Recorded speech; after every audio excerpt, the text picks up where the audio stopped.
You know, I started writing this intro just after I arrived back home from this hike you're about to see in this video. I started writing it, but then I went on and misplaced all my notes, all my thoughts. So here I am, trying desperately to remember the essence of what I had written. And I think I know where to start. But it's not with words, but with scenery.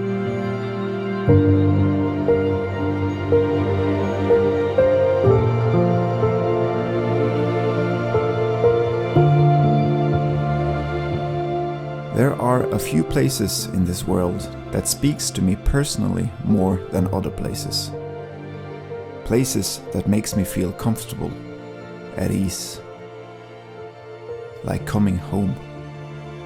And it's hard to put it into words, but I'm pretty confident that it is related to the feeling of adventure, being in raw landscape, and sometimes even the feeling of being alone.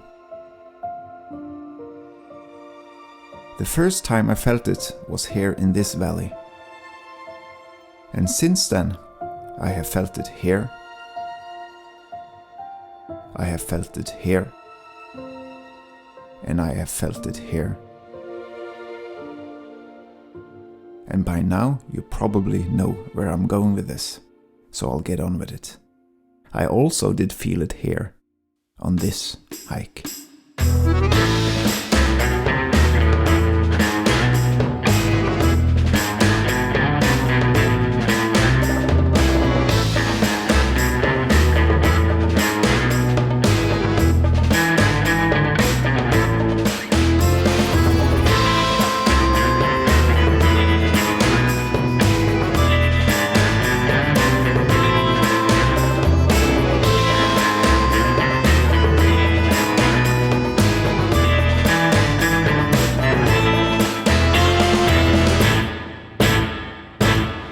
Glacier.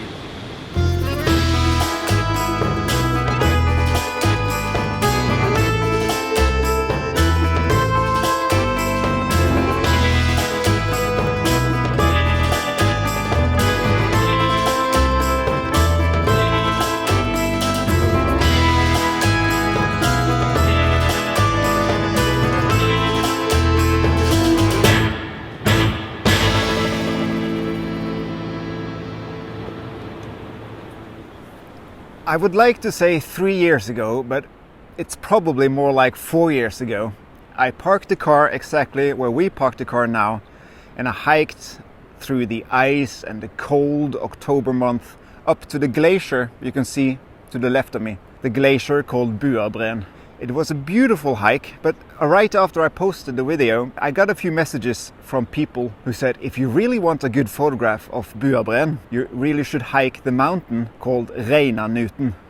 And it's a pretty tall mountain. It's 1,297 meters tall. And since it's so tall, the time period where you can safely hike this mountain is from June to October. So this year, only 3 years late, me and my father have decided to hike Reinanuten in the late August on probably the most beautiful summer day we've had in months. It's gonna be fantastic. What do you think? Are you excited? Are you concerned? It's a pretty steep hike. It's we have to climb over 1,000 meters. Well, I am excited, but I'm also concerned, of course. You said we had decided. I would say that you have decided that I can make it. I'm a bit terrified when I see this, but I know that if you take 1 meter 100 times, then it's 100 meters. So if we take the time, I will give it a try. I brought my sticks this time. It's because if you use your arms, then you release your legs a bit. And I thought this time I would try to save some juice until we are going down again. But this time I'm carrying all the food, so your backpack is a bit lighter. That's a good thing this time. So It might be the most challenging hike we have taken in together, but it might also be the most rewarding.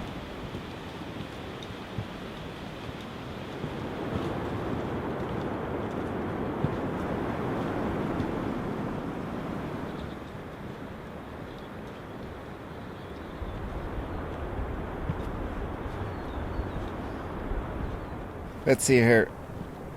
It says we've climbed roughly 450 meters, maybe. We're out of the woods. We've been blessed with shade in the woods, and now here comes the sun, and it's gonna get very hot from here, I think.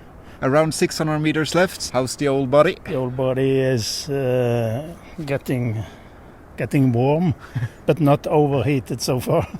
That's good. But I think to use the sticks or the poles to take some load, I think that releases your legs a bit. That's the theory. That's the theory. So if we climb 100 or 200 meters more, then we are up on the mountain. Then it's lunch, huh? That's lunch. Yeah. And there's lunch right below us. Yeah. Beautiful. Beautiful blueberries. Blueberries.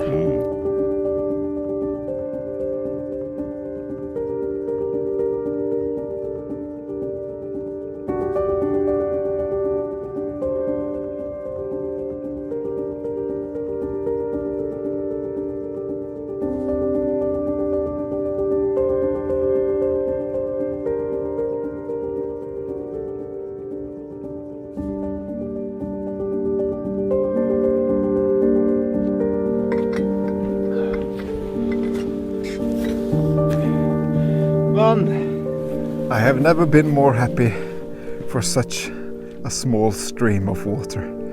This last hour we have rationed our water, and there's still a few hundred meters to the top, and the sun is really scorching.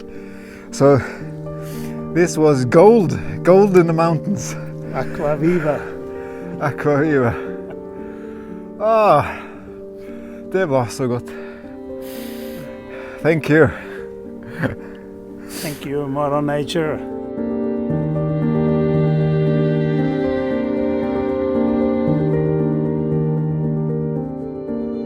It's only when you've taken care of your base needs that you can concentrate on finding subjects. And in this case, we ran out of water, and that was all we could think about, or at least all I could think about. But as soon as we had something to eat and something to drink, and then I could concentrate again on the reason why I'm here, or the reason why we're here. And that is to photograph the glaciers coming over the mountains.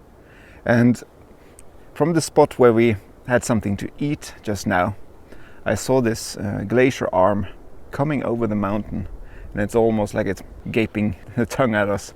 So I decided to photograph it, put on the 100 to 400 millimeter lens, and I'm not all the way in, maybe 145-ish, and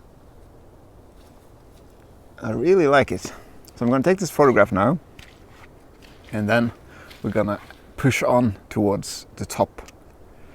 First photograph of the day, in the bag or in the memory card.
200 meter igjen. Ingen sak. Det er rett opp i høyet. Hva venter å stå? Da venter det... Nå skal vi se. Da venter det isbre med blå istapper som stikker opp, og masse skyer i bakgrunnen, og sånne dis fra isen som... Du har ikke glemt det? Svulmer opp. Nei, det jeg har fremdeles troa. Ja da, nei, det skal bli kjekt å komme opp. Og nå er vi inne i det der klassiske landskapet, det brelandskapet. Det er så fint. Dette blir bra. Stopp.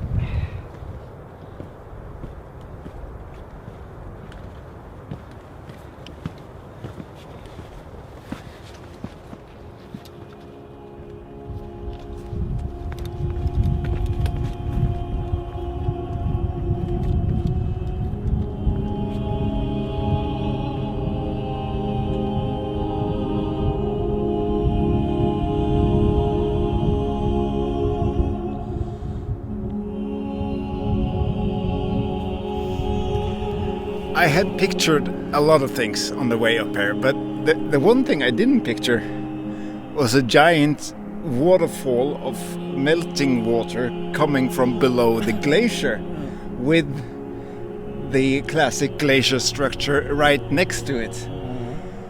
Fantastic. I have to go over there and I have to take 6,000 photographs before... I hope you have thought to go down there. Because I'm staying up here, I think. This is spectacular. Yeah. And the top is right up there. You can see it now, and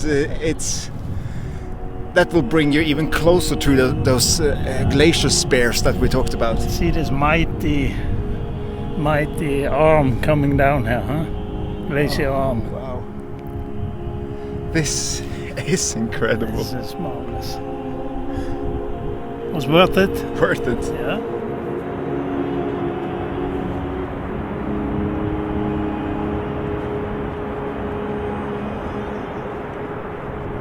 So my first photograph from up here is going to be a panorama stretching from the waterfall there all the way across to the other side. And it's going to be a panorama consisting of brackets, so maybe 35-40 photographs in total. And I'm going to combine all of those to one single panorama at the end. Hopefully it will work. There's always a bit of a risk when you're doing panoramas that you might get something slightly wrong, but I've done 2 now, so hopefully one of them will come out fine. Afterwards, I'm going to take out my other camera and I'm going to use the telelens to photograph the waterfall from across the valley. And it's very beautiful. I'm really struggling finding the correct words. It's way more impactful than I thought it would be walking up here. And we're still not at the top, but this is a good start.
it is, the cairn. And my father on the way.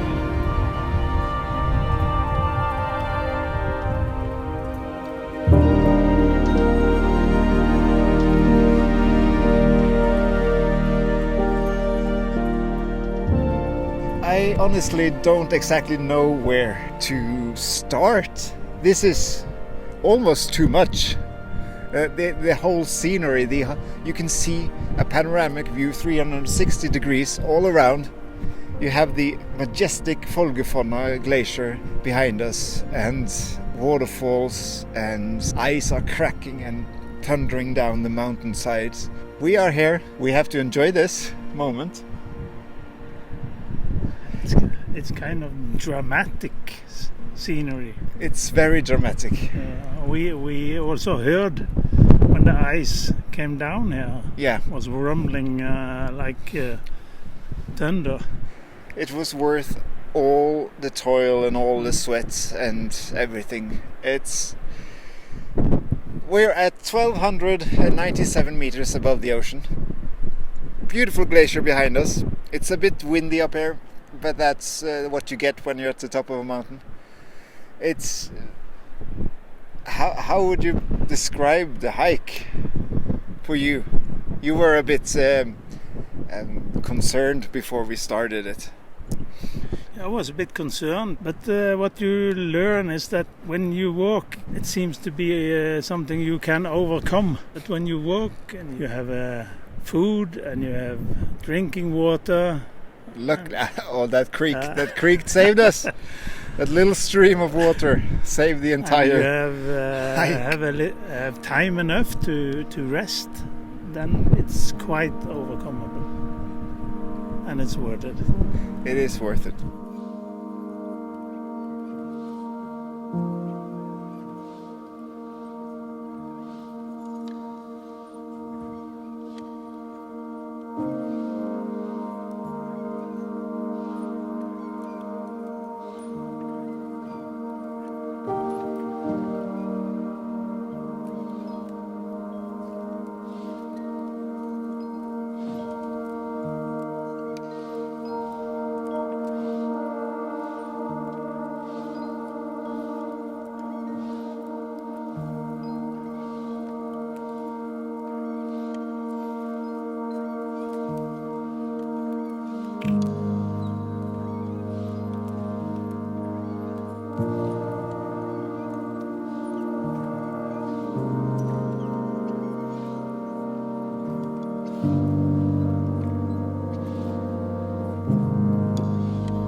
Thank you so much for watching. I hope you've enjoyed this hike as much as we have done taking it, and it's highly recommendable. Reinanuten, if you're ever in the area.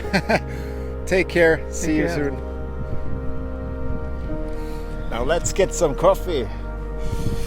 Broth going.